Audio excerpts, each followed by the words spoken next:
All right, it's so nice to be here. I'm going to stand over here. It's so nice to be here. It's like a homecoming because, like, you know, when you work for Affymetrix, there's so many people. It's like coming home and having worked for Jasmine. But I actually want to challenge what Hamid had showed earlier today, which was around that graph around how like the laggards and the innovators, and how really about how the marketers were on the right side, who was leading, you know, who were with fear. And I want to challenge that.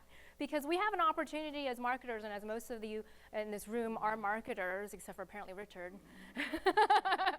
And all those questions, by the way, were really great. Those are the questions that I can answer, so I'd love to answer those around like the leads and the junk leads and the propensity modeling and the attribution, so we can talk about that over lunch. But that's basically what I do. So.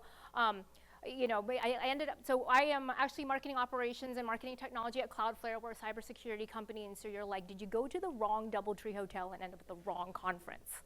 Right, so many moons ago, for 15 years, I was that bench scientist. I know some of you said you weren't a scientist. Well, guess what? I was the one who got stuck in a PhD lab for 8 years, one too many years, and I'm now in cybersecurity, so I don't recommend that path. But I did do biotech. I worked for Andy and a bunch of folks that were in here a long time ago. And about 12 years ago, I was in marketing and I wanted to innovate, right? As a scientist, I wanted to do the cutting edge and innovative ways and innovative things. And I wanted to innovate not from the product side of the perspective, but from the marketing and marketing technology. So if you think about all the marketing that you do, right, can you think of a time, my friends, can you think of a time where you didn't have to use a piece of technology to send out your email,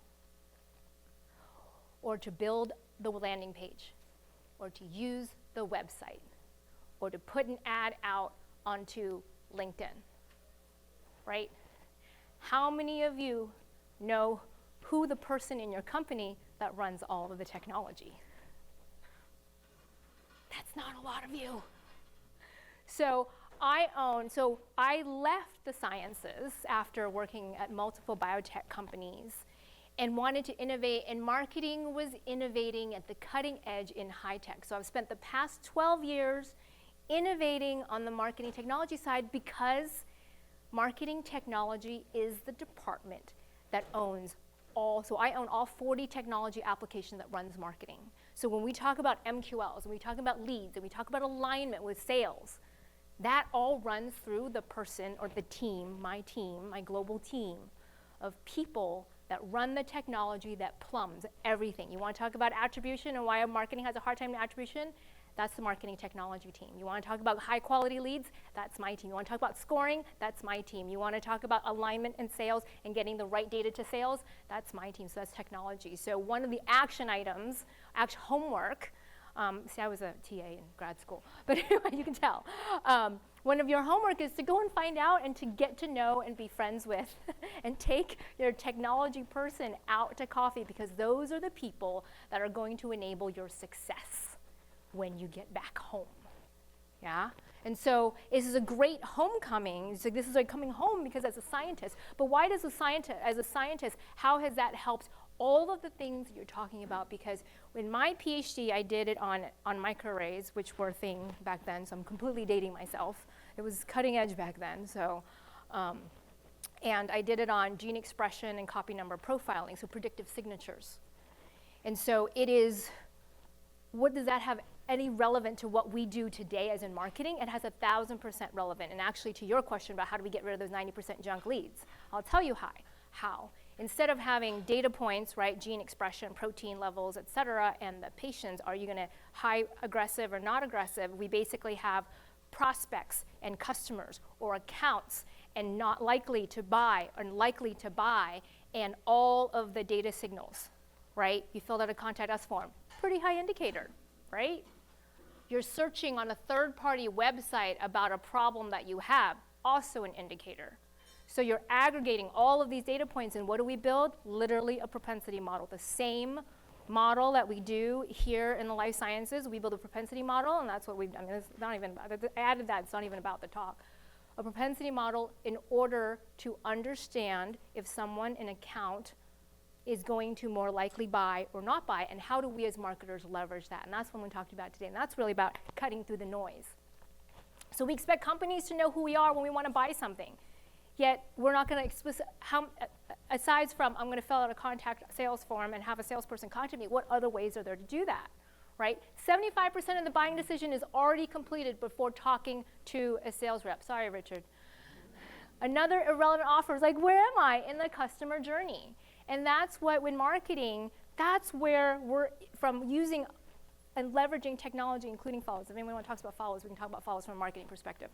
But like using technology in order to aggregate all these data so we can build lookalike models and lookalike profiling. That's what all of the work that I did sitting in the lab for way too many years pipetting and doing PCRs. And yes, I did have that time where that PCR plate warped. So, but the right message to the right person at the right time, this is the old adage of, you know, getting that right message, right person at the right time, right? Like, how about that tsunami message warning? It was real. I checked it. I was like, oh, is this a legitimate? But I actually did check it. But personalized, are we near water? The tsunami is supposed to hit at 12:10, by the way, in case anyone was wondering. But like, are we near water? How relevant, right? Further away from the coast we are. So we talk about email targeting, right? Targeting and segmenting your audience. So really it's about aggregating data that we really know who you are. And you can aggregate data that isn't you explicitly telling me what it is. So what's an explicit way of you telling me who you are? So that table was a sales table at the beginning of the conference, right? That was a sales group of people, and everyone else was marketing. So that is an explicit piece of information that we're gathering about you. But your behavior, your digital behavior, your website behavior, what you're searching on all these other sites, what you're doing, looking at, downloading, and engaging and interacting with, aggregating all of that helps us understand who you are so we can personalize the next thing that we do to you, both from a sales and marketing perspective. And so the key to breaking through the noise is personalization. And then we're going to talk about account-based marketing. Right, because we sell to people, right? This idea of, you know, we are selling to people. People have emotions. Our 95% of our decisions are emotion-driven, 5% logic. So we either tap into the 5% logic or we appeal to the emotion. Kind of what we started today, that warped plate. You remember that time that you spent all that time and, you know, made the PCR master mix and then it tipped over and then, you know, right? You remember that. It's an emotional response. So our decisions are ultimately emotional, even though we're scientists. But we are also selling to, it's not a consumer, where it's not like, oh, I'm going to go buy a pair of shoes. I'm buying something for the lab. I'm buying, you know, a sequencing equipment for the lab. So there are multiple buyers. It's never just, and even at home, when you buy a car, it's multiple buyers, right? I mean, you have to work with your family. So it's multiple buyers in a group at an account. So you're really selling to people at an account. So instead of thinking about where is that lead, it's in addition. There's where is that person in the account, in the funnel, right? Are you MQL? Are you sales accepted? Are you not? But there's also, with 5 people from your company go to a trade show and we all talk to and pick up the, you know, the tchotchke at the booth, that's 5 people. That's 5 different people on 5 individual journeys. How do you aggregate all of that together? So on the left-hand side is your account-based funnel, right? So you have like your target segmented people or your target segmented accounts, your ideal customer profile. And then some of those down the funnel, they're going to be aware. Well, what does that mean? They're on your website. They've never given you a name. There are people or multiple people at the account on your website. Haven't given you a name. There's technology out there that can identify who those accounts are.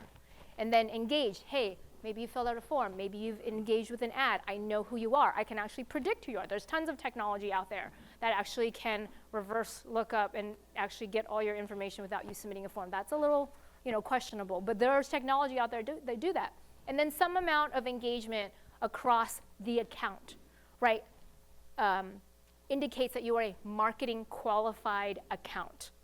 Right, so for example, you can set it at, hey, tsunami's at 12:10, just so you know. Okay. First time tsunami during a presentation. Always a first for everything, right?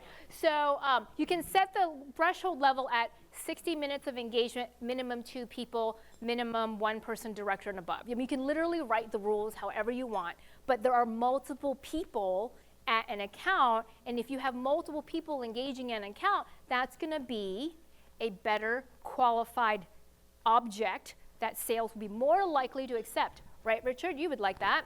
I'm just going to pick on him today. He's going to be my token salesperson today, right? And then when the account, right, because at the opportunity stage, that is an account-specific designation, not the people, it's at the account. So anyway, so what does account-based marketing, right? It allows you to focus on the right accounts, all the things, the do more with less, it's ROI. So when I talk about marketing, and I talk about all of initiatives, and I talk about getting resources and funding, all day, every day, I build business cases for the things that I do in the technology around what am I going to unlock for my CMO. And I do get funded. I generally had a very good success rate of getting funded because I talk about revenue efficiency. Every initiative, every technology, every marketing initiative, whether you're in just doing your campaigns, I talk about revenue efficiency, not just ROI. ROI is I put $1 in, you get $10 out in pipeline, right? You talk about marketing and sales alignment, you have to speak the language of sales, which is pipeline. I talk about revenue efficiency, which is today you put $1 in, you get $10 out. Tomorrow you put $1 in, you get $11 out. And that is how you do more with less. And so I anchor every initiative that I talk about, right? Bringing in new technology, implementing new processes, getting alignment with sales to follow up on MQAs. Literally getting them to follow up on anything is like pulling teeth, right, my friends? Okay. So, right, it has to do with what is the revenue efficiency? How am I going to get more dollars out tomorrow than today because we're going to be more efficient, because we're going to go after the right accounts. So what makes up all of the different types of data that we can aggregate to know more about you as well as your account that you're in? And that's understanding intent. There's anonymous people that are coming onto your website. We can find and look up what your, not we, but like you can find and look up what the account is. You can also, they don't have to be searching on your site, they can be searching on other people's site, and there are networks of data that you can get to that will indicate, hey, if they're searching about this problem, I can tell you that account, what account is searching on that problem. So it's aggregating the intent data as well as what is happening in your own systems. So that's in Marketo, in your marketing automation, on your website, what campaigns, what webinars are attending, what trade shows they're attending, what pieces of content that they're downloading, what ads they're interacting with. So it helps up to identify the interest, right? Like what intent there is. And when you aggregate all of what's called first party and third party. Third party is what other data, what other people sell you, right? So that's ads, intent, ad impressions, companies. I remember when we were going, like, hey, we're going to do a campaign after cancer institutes. So all 40 of NCI's cancer institutes, we're going to go after those. Okay, well, what you can think about it from, well, those are your target accounts, but what signals are they showing? What are the people that are actually in market combined with your data? So from your systems, right, your marketing automation system, your CRM, your website, your ads, your content downloads, aggregating that all under one account view. And so this is where you bring in the marketing and sales alignment, where this is where marketing, and I've done this at a couple of different companies already, which is where we're adding value. Marketing is adding value to sales by showing them something that, hey, did you know that these accounts that may not be on your radar are actually engaging all over the website, they're looking up your competitors and in market to try to solve a problem and probably have budget. And so from there, you can actually, from a marketer's perspective, you can actually automate. You can actually automate, hey, when an account reaches a particular threshold of 100 engagement minutes with at least 3 people, one of them above a director, you can actually automatically send them a gift. You can automatically put them into an email nurture. You can automatically send an alert to sales. There's any number of things that you can automatically do and orchestrate. You can automatically send ads if they haven't reached the stage of an opportunity. And so this is what we typically give our view of to our sales folks, is to actually, we enable our sales folks to actually look at a single account, and on the y-axis is time, right, months, days, and then on the x-axis is number of engagement minutes. Right, and actually we can break up, well, what are they engaging in? Are they engaging in marketing material, or are they engaging in sales, sales types of activities, right? Meetings, and things like that. So it is rolled up across an entire account. So think about, at a particular account, there's multiple people that are doing it. So it's a complement to scoring. And then you get visibility to where an account is in their buying journey. So this is at the account level through the funnel, because you obviously want them to get to the bottom to close one opportunity. So, and this allows you to uncover accounts you didn't know about, because they're searching and they're doing things that are not on your property. So as a marketer, right, I mean, I think Richard highlighted, right, you have what comes out of your marketing automation, which is emails, which includes like webinar, right, your webinars, your newsletters, your product announcements, your invitations to trade shows and things like that, your website, and your ads. And there's technology that is all available today, right, that links all of those three and coordinates all of those three, because those are your three defining surfaces as a marketer today. And basically, if you can coordinate them and then personalize across all of those surfaces, and I'll talk about a little bit about how we actually personalize, right? If someone lands on our website, we can actually look at, for example, if you're from, again, I know this audience is banking, like we sell to the banking industry and to healthcare, but if you come from healthcare, we might show you a different homepage than from banking. You haven't given us our name. Well, we can get that information to personalize on our website, and then we can actually carry that all the way through all the digital surfaces. So you can find accounts using insights and predictive analytics. So it comes back to that. What I started, right? What I started is what in the name does spending so much time doing predictive analytics in breast cancer have anything to do with why I would end up going into this field, which is everything, because everything is using predictive algorithm and predictive analytics. It's predictive modeling. It's the same predictive modeling. There was a book that was written by someone who did my job over at Informatica, and he wrote a book called Marketing Data Lake. It's a high-tech company. Informatica is a high-tech company. And he literally referenced, hey, this theory or this methodology that was used, the original papers that did the hierarchical clustering and the classifications is what he used to base all of his predictive analytics on to predict, from a marketing perspective, to predict who would become a customer or not. It's the same thing, right? So like to your question, how do we remove all those junk leads? I have a propensity model that we built that basically identifies, we run all of our MQLs actually through this propensity model and actually pulls out the ones that have a 2 to 3x conversion rate, and we highlight those to the salespeople. Okay, tangent. But we can also provide insights on account behavior, right? So we can surface, hey, to the sales team, and actually literally I was building that report today, my team was, this morning. These are all the accounts that are searching, that are on our website, that are anonymous, that you didn't know about, that you want to reach out to. Hey, they're also searching around your competitors. So we can get account insights for prioritization for both marketing and sales. We do different things with them. Marketing will take certain accounts and we'll run campaigns against them. Sales will follow up on certain ones for that one-to-one, that more customized approach. And we can talk about, if anyone's interested, we can talk about how we use AI to custom write a bunch of emails. Okay, so, and you're thinking, well, that sounds like a lot of work. I don't have an army of people. Well, I'll tell you, you never have enough people, because when you get bigger, you just own more technology. We have 40 pieces of technology, and I have 25 people, and it's still never enough. So we're automating, how do we automate orchestration? So if you think about, it's almost like Lego. I like to think of it as like Lego blocks, right? These are all the things that we can listen for, and then these are all the things that we can do. And so based on a combination of one or more of these signals, right? Like what is called third-party intent data. So meaning something an account is doing that is not on your site, right? So at other stuff on the other places, right? Like BioCompare would be a really good example. Technographic factors, right? Like what other equipment do they have?